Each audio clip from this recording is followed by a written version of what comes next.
amin'ny fivaliana trano no ahafahana miaraka amintsika ao anatin'izao fampahirezana foy izao. Ataoko sy miheno fa Andriamanitra dia hiasa ao anatintsika tsiraray avy, mampahirantsika manoloana ny toe-javatra sarotra izay andaloantsika, ary tsisy azahoantsika fanantenana ankoatra ny fiverenana na fankatoavana ny tenin'Andriamanitra hivavakantsika. Misaotra anao Jehovah'Andriamanitra ray ao noho ny fotoana mbola omenao, ahafahana indray mandre ny teny fampiononana sy fampahirezana ny vahoakanao manoloana ny toe-javatra andalova ny isan'andro isan'andro. Manana lalana ianao Tompo, ahafahany olonao miala amin'ny fitaka, miala amin'ny fampahoriana, hanana ny fifaliana sy fanantenana, ary ny ankatahana aminao dia ny fanahinao masina anao ka hiasa mba ho tsapany nisambatan'olona fa Andriamanitra tsy lavitra ianao, miaraka aminay mandrakariva miteny amin'ny fomba rehetra, miteny amin'ny zavatra mitranga, miteny na ao anatin'ny zavatra mahafinaritra na ao anatin'ny loza indrindra indrindra. Fanahinao masina anokatra ny sofinay aizanay mihaino ny feonao ao anatin'izany rehetrarehetra izany. Mipetraka eto an-teraka eo am-pelantanana fotoana foy izay irahanay eto, manokatra ny masom-panahinay ary anay ahitanay fifaliana ny amin'ny zava-miafina. Matetika mbola tsy rehanay hatramin'izay kanefa voarakitra tao anatin'ny soratra masina fa hitaridalana anay ho amin'ny mazava. Daoka ny fanahinao masina nandresy lahatra ny olonao, ny anaranao Jesosy, amen. Faly miarabantsika amin'ny anaran'i Jesosy, manona ny fahasoavana sy ny fahitalan'ny Tompo amintsika mandrakariva. Miaina ao anatin'ny volana tisrintsika na ny volana fahafiton'Andriamanitra ary tsy tonga ho azy izany zavatra izany, araka ny nambarantsika hoe ty taona ty ange dia taona miavaka, taona hitrosahan'ny famarinana, taona anaovan'Andriamanitra antso ho an'ny olona, ary tsy ho antsika fotsiny isambatan'olona fa ho an'ity zao tontolo zao ity, satria ny toe-javatra mitranga rehetra dia efa fanambaran'Andriamanitra milosady miohana fa ho avy ny fataperan'izao tontolo zao. Ny zava-tsarotra andalovantsika tsy mitsahatra io, mihamafy andro aman'alina ho an'ny olona tsy manan'Andriamanitra dia hiteny ratsy an'Andriamanitra eo ankehany izany rehetrarehetra izany, fa ho an'ny olona tena mifikitra amin'Andriamanitra dia mahita fifaliana sy fanantenana, tsy faly ny amin'ny loza fa faly fa io Andriamanitra io tsy mandainga, fa afaka miditra an-tsehatra io Andriamanitra io, miaro ny olona ao anatin'ny fampahoriana mafy izay andalova. Ary ao anatin'izany tsika amin'ity volana fahafiton'Andriamanitra ity izay azavaina amintsika hoe inona ny ifandraisan'izay amin'izao fotoana izao sy ny amin'ny hafatra Jehova ny amin'ny andro farany. Ny zavatra nijanonantsika farany dia ny fanazavana, ny fampipovavahana amin'ny volana tisreo dia ny andro fanavotana izay resantsika hoe tokony ho haintsika tsara manavaka ny Pasika sy ny andro fanavotana, satria ny hafatry ny Pasika dia fanafahana ny zanak'Israely tamin'ny famonoana ny zanak'ondry tsy misy kilema nivoaka tao amin'ny tany Egipta ary nampanantenan'Andriamanitra ny tany Kanana. Izany hoe fivoahana ao amin'ny tany Egipta mizotra ho amin'ny lalina soritan'Andriamanitra mba hiditra any amin'ny tany Kanana. Ny zava-panao anatin'izay miaina ao anatin'izany tsika, tsy hoe lasa ny Pasika dia tavela any izany, fa ny fiainan'ny zanak'olombelona ihany koa dia dia lavitra entin'Andriamanitra miala eo amin'ny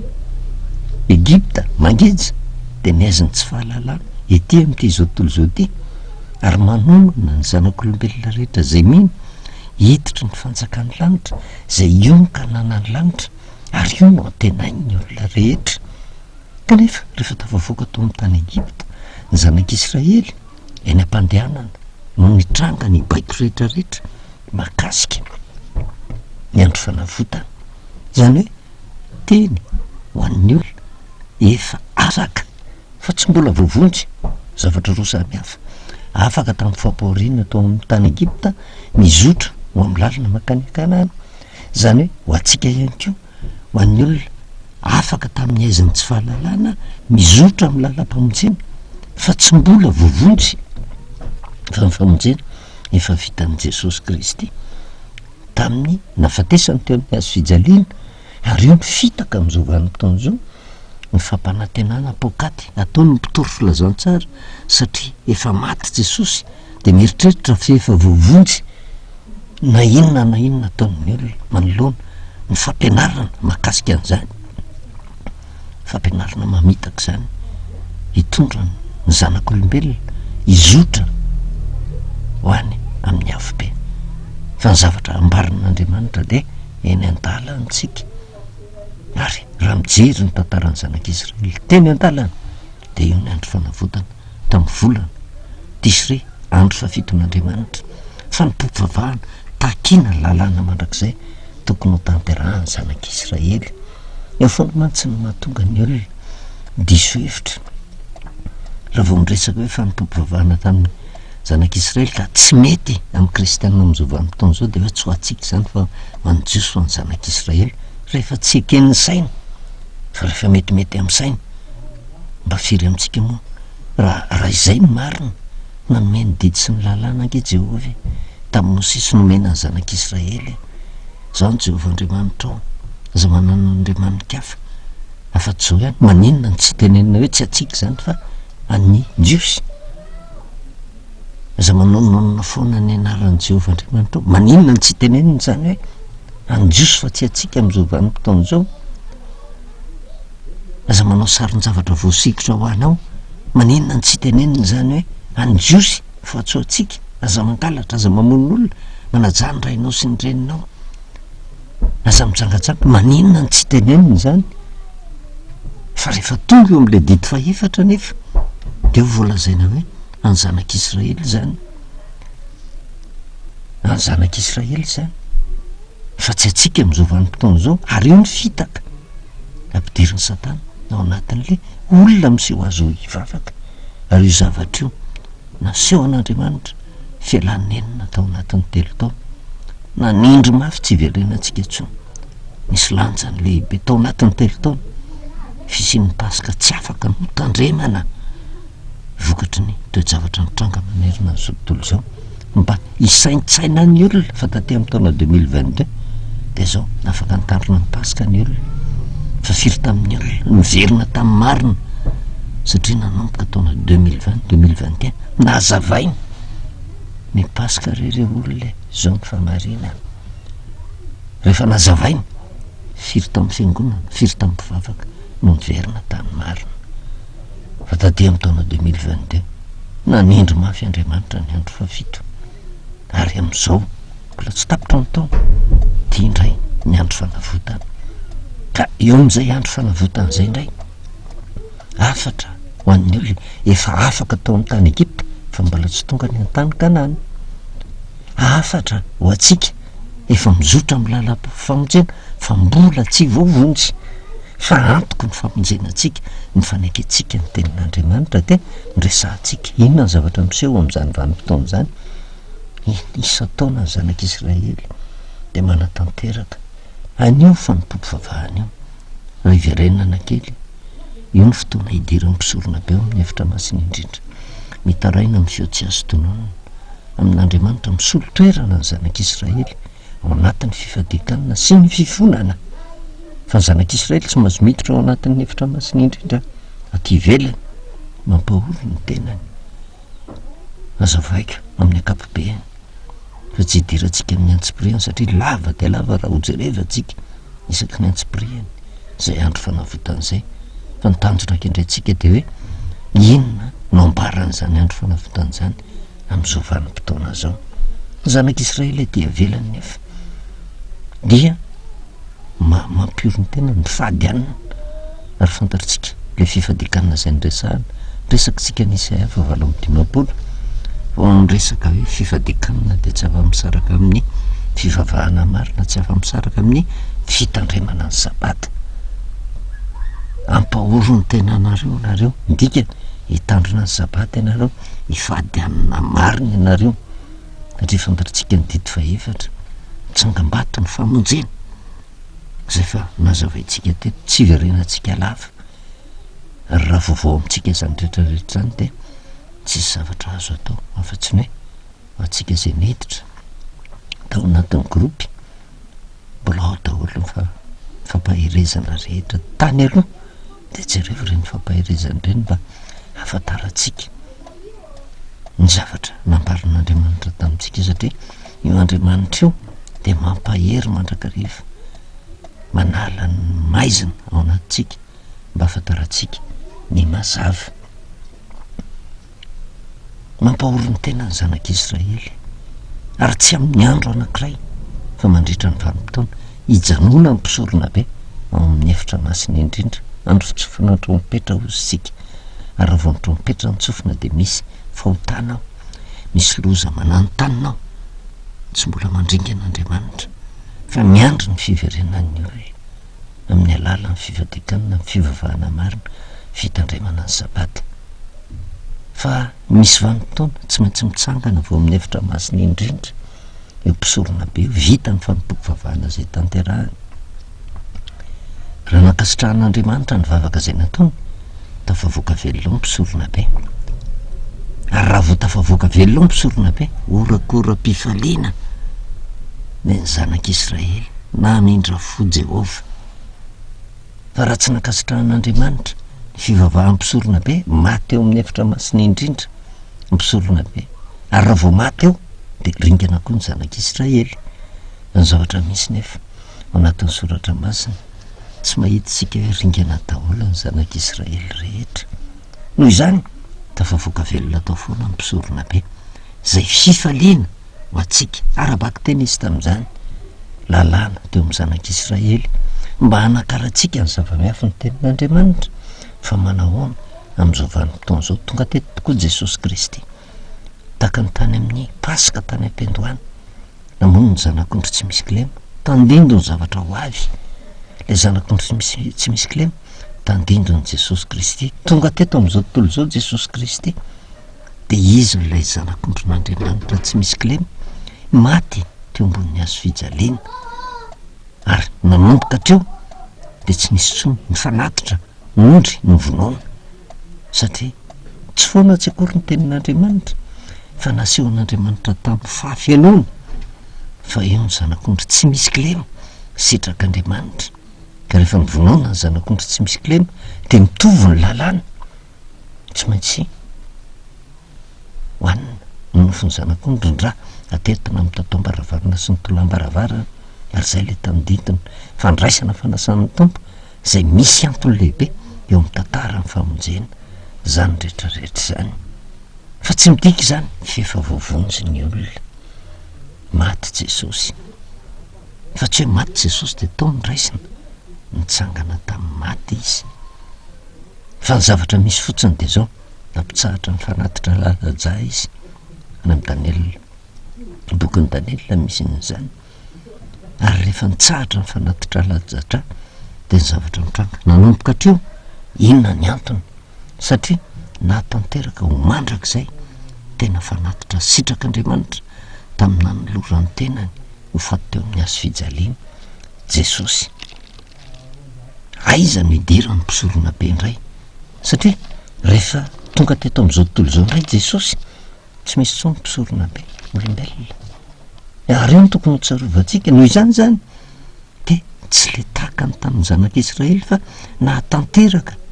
mitondra fahazavana ho amin'ny olona. Ahoana ny fahatanterahana zany amin'izao androtsika zao? De any amin'ny bokin'ny Hebreo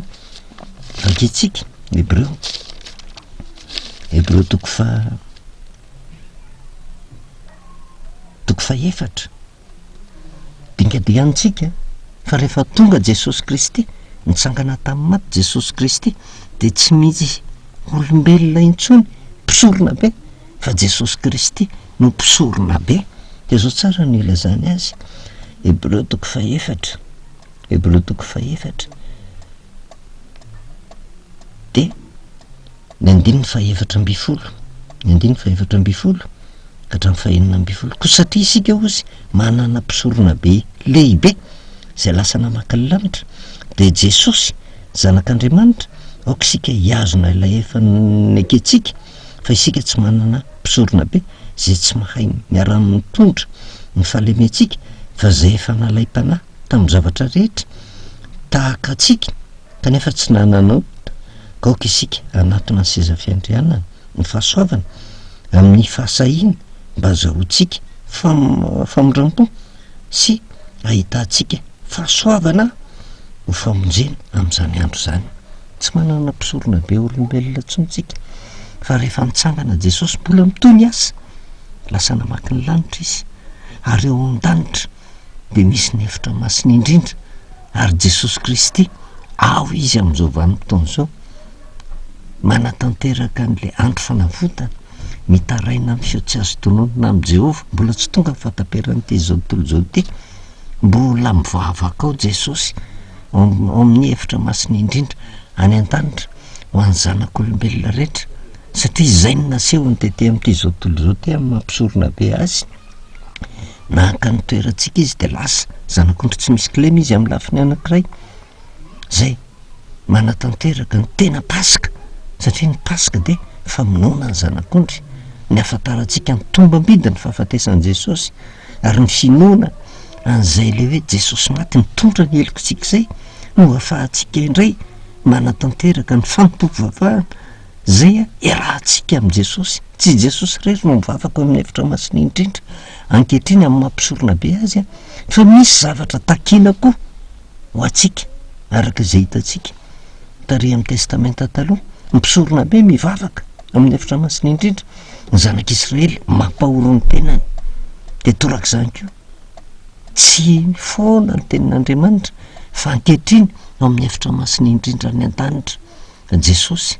inona no tokony ataon'ny olona mampahoro ny tenany koa ny zanak'Andriamanitra rehetra amin'izao vanim-potoana zao. De jerevantsika dingadingantsika fa be de be ny zava-miafina tian'Andriamanitra ampitaina amintsika. Hébreu 7:9 fa 9:20 ka hatramin'ny 7:20 fa fampisorona be tahaka zao no miendrika ho atsika de izay masina tsy misy tsiny tsy misy loto voasaraka amin'ny mpanota ka natao avo noho ny lanitra entina ilazana an' Jesosy io zay tsy mila anatitra fanatitra isan'andro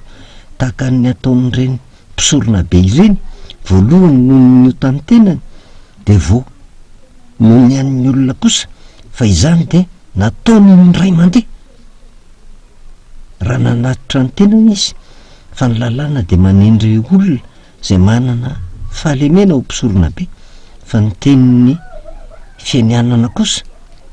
zay tato aorinan'ny lalàna de nanendry ny zanaka zay nahatanteraka ho mandrak'izay. Tsy mila manatitra ny tenany intsony, tsy mila mitsofoka ao amin'ny hevitra masina indrindra isa-taona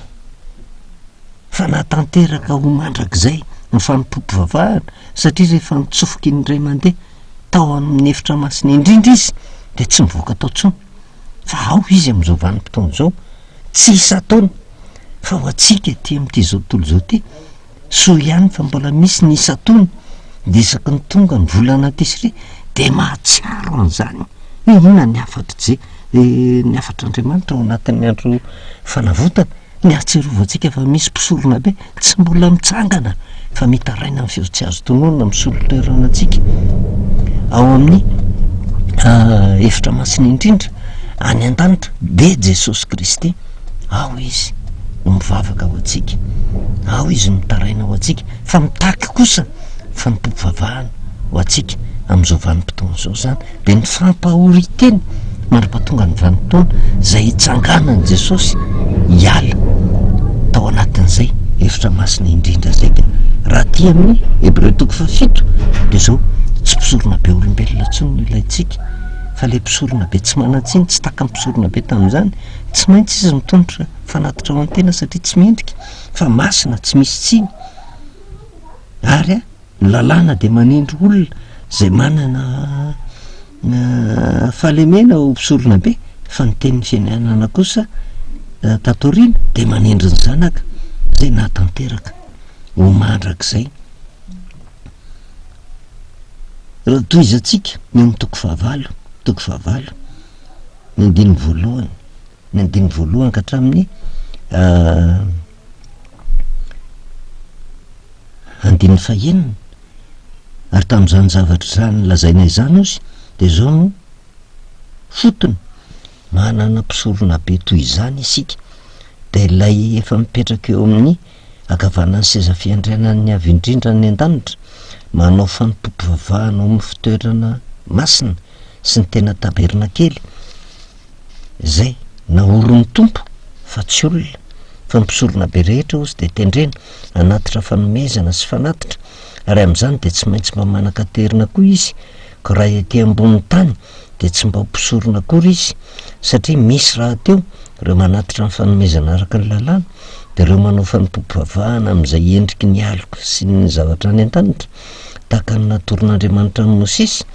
rehefa hanao ny taberna kely izy fa hoy izy tandremo mba ataonao araky ny endrika zay naseho taminao tao tendrombohitra ny zavatra rehetra fa ankehitriny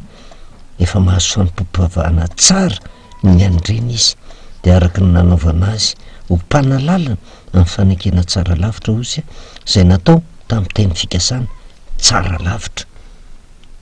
manambara fa tsy misy mpisorona be olombelona tsony amin'izao vanim-potoana zao fa Jesosy Kristy no mpisorona be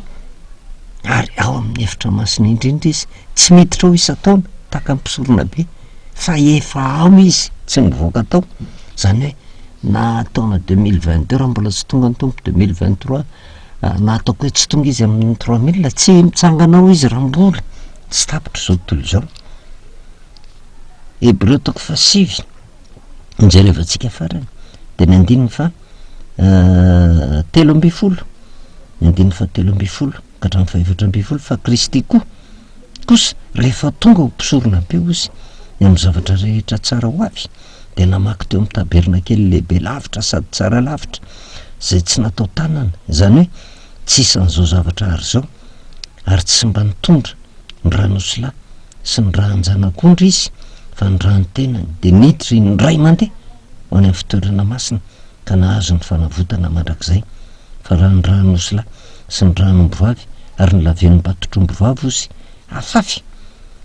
amin'izay voaloto no mana masina hatramin'ny fanadiovana ny nofo maika fa ny rahan'i Kristy zay nanatitra ny tenany tsy manatsiny ho an'Andriamanitra tamin'ny alalan'ny fanamandrakizay no adio ny fieritreretanareo ho afaka amin'ny asa maty mba hanomponareo an'Andriamanitra velona rehefa voakendro mpisorona be izy de nanatanteraka mandrakizay ny fanompom-pivavahana tsy mbola vita ny vavaka ataon'i Jesosy ary araka ny nambarantsika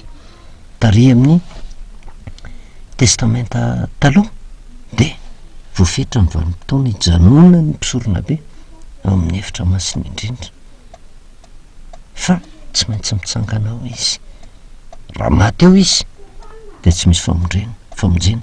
ho an'ny zanak'Israely raha mitsangako velona eo izy de ny dikany famondram-po lehibe ho an'ny zanak'Israely ary ny zavatra hitantsika tsy mbola nisy mpisorona be maty tao anatin'ny efitra masina indrindra raha ny ambara ny soratra masina ihany koa ny zavatra mitranga de ity ao amin'ny efitra masina indrindra any an-danitra Jesosy manatanteraka fanompom-pivavahana ho atsika fifonany misy vanim-potoana rehefa mianatra amin'ny bokin'ny Apokalipsy hitsangana tao Jesosy an'izay vita ny fanompom-pivavahana dikan'izay vita ny famondram-po ary tsy maintsy tafavoaka aveo Jesosy valona manahoana mitsangana Jesosy tao amin'ny efitra masina indrindra rehefa ho avy eny amin'ny rano any lanitra izy ary raha vao izy ny tonga ny rano any lanitra meloa daholy amantarana rehetrarehetra eo fanairana saingy no ahafantarantsika ahitantsika andrenesantsika hiainantsika loza maro isan-karazany fidangany vidim-piainana korotana vetsy averoa ary ety mandringana manerina n'izao tontolo zao loza maro isan-karazany zay raha n'izao tontolo zao mitoloko efa fanairana fa adiva hitsangany Jesosy amin'ny efitra masina indrindra amin'ny vanim-potoana io adiva hidina izy adiva ho vita ny fanompom-pivavahana zay tanterahany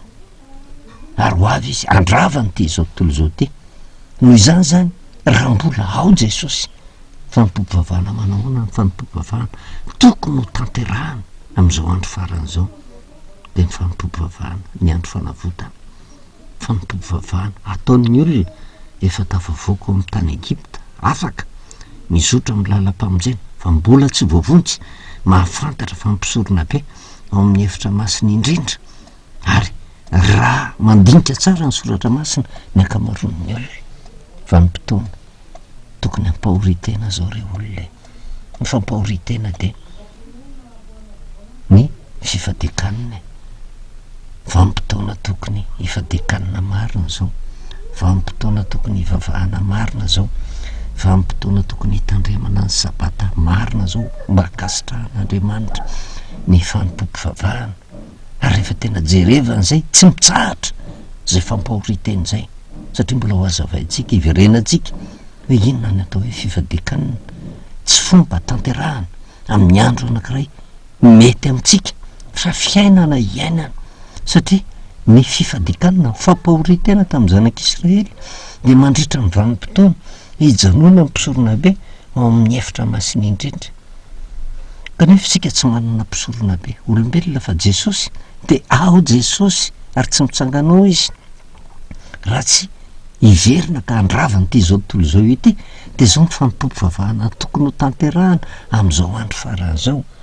de ny fampahoritena ny fifadikanina fandinihan-tena fa misy loza mitatao ienjera fa tsy maintsy hitsangana tao ary tsy ho faty tao mihitsy noho izany zany misy famondram-po kanefa na misy ara ny famondram-po raha tafavoaka velona Jesosy tsy mirehetra akory no velona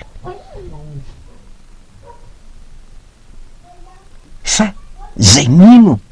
zay tena nampahoro ny tenany marina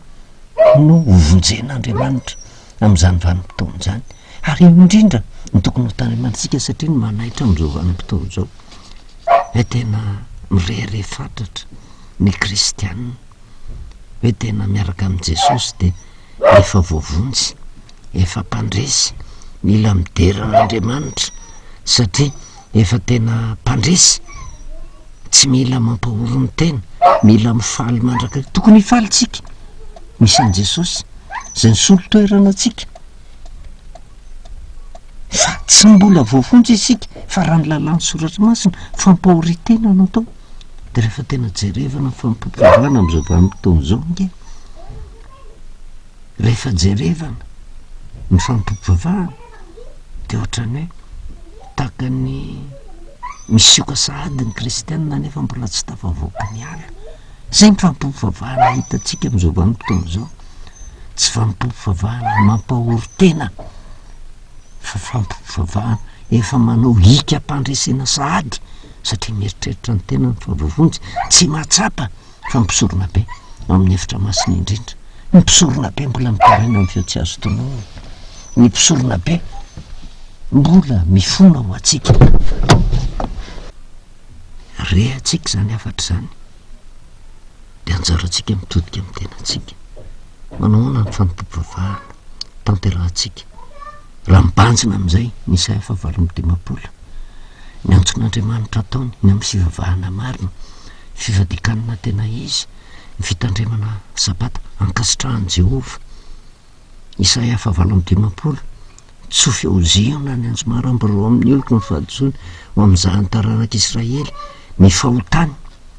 fa tonga saina ve ny olona hoe Andriamanitra raha miteny an'izany rehetrarehetra zany tsy manameloko fa miantso ny olona hiverina mba tonga azy andiny teny de tonga ao anatin'ny volana tisiritsika de nampahafantarin'Andriamanitra atsika indray tena andro fanavotana zao re olona ao amin'ny efitra masina indrindra ny fampopivavahana farany tanterahan'i Jesosy milohany fiaviany tsika no Israely ara-panahy mandritra ny vanim-potoana raha tena marina nge mbola ohatran'ny mitoy ny fijalian'i Jesosy any an-danitra mety ho hafahafa ny fandrenesantsika an'izany tsy hoe vita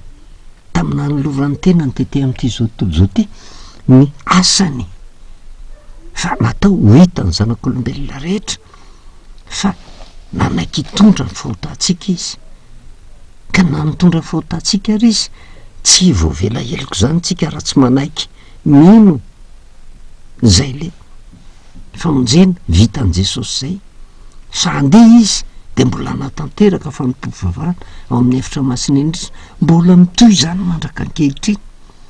ao izy mitaraina ny feo tsy azo tononona mbola miasa izy ary inona no ataony eo mitaraina amin'Andriamanitra mba hiova fo le zanak'olombelona rehetra mba andinika ny soratra masina ka hiverina ao amin'ny tena fivavahana marina satria na tiany na tsy tiany tsy maintsy misy fotoana voatenitrin'Andriamanitra mitsahatra io fanompopovavahana io de hiverina izy orakoram-pifaliana ho asy ianao ve ny fiverenan'i Kristy amin'izay vanim-potoan'izay satria ny olona afaka mioraka fifaliana amin'izany vanim-potoan'izany ny olona tena nampahorony tenany ny olona tena mifadianana marina ny olona niverina tamin'ny sabata marina fa saingy kosa ho an'ny olona zay tsy nanaiky tsy nahafantatra tsy nampahorony tenany de zao tsy hoe mitsanganako velona to mpisorona be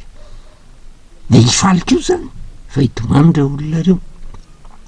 satria zay ny fitsarana hitondra fanamelohana ho an'ny olona fanompopovavahana nataon' Jesosy teo zay tsy neken'ny olona ny fanompopovavahana zay ny tanterahany ary eo ny tena tokony hitandremana amin'izao vanim-potoana zao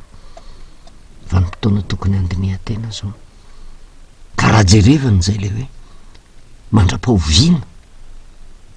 no mampahorony tena de zay no natonga antsika ny resaka ny fifadikanina ny fivavahana fitandremana ny sabata tsy fomba hatao amin'ny andro anankiray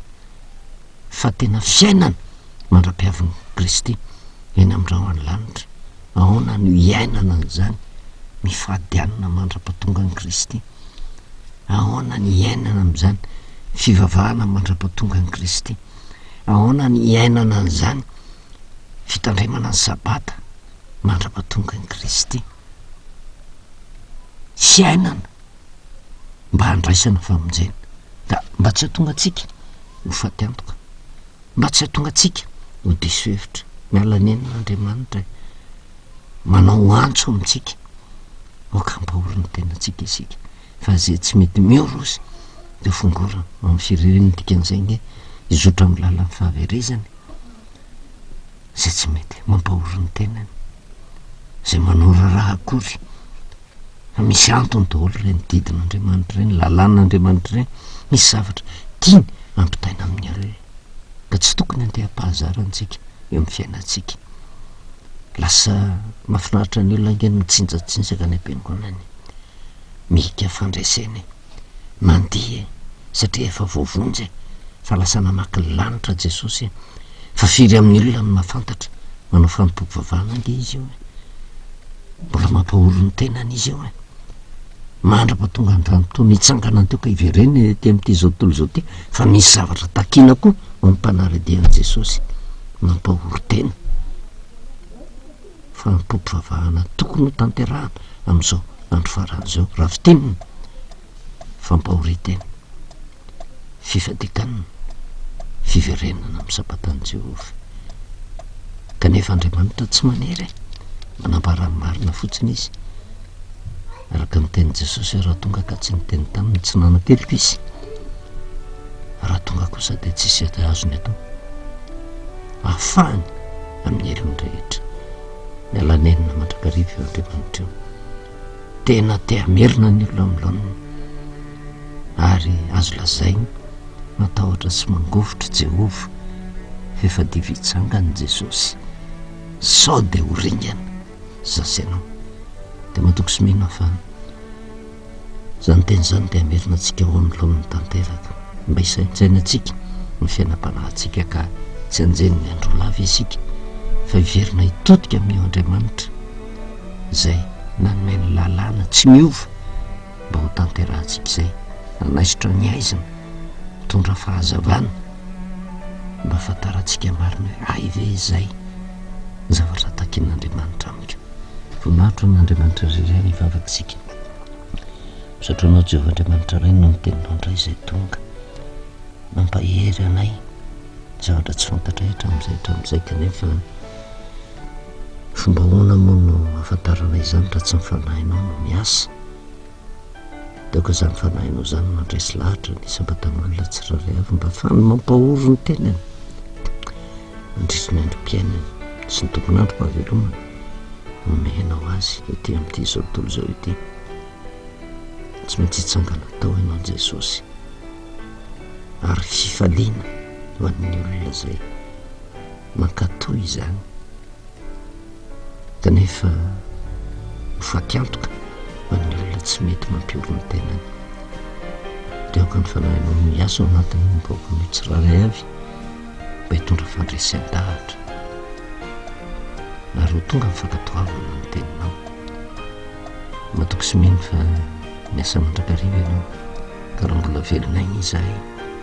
dia mahatsiaro ny famindramponao fisan'antra anazy no tsy mitsahatra amin'ny alany ainy saotra indrindra ray amin'ny anaran'i Jesosy amen novelomantsika amin'ny anaran'i Jesosy mamono ny fahasoavana sy ny fiadanan'ny tompo amintsika mandrakariva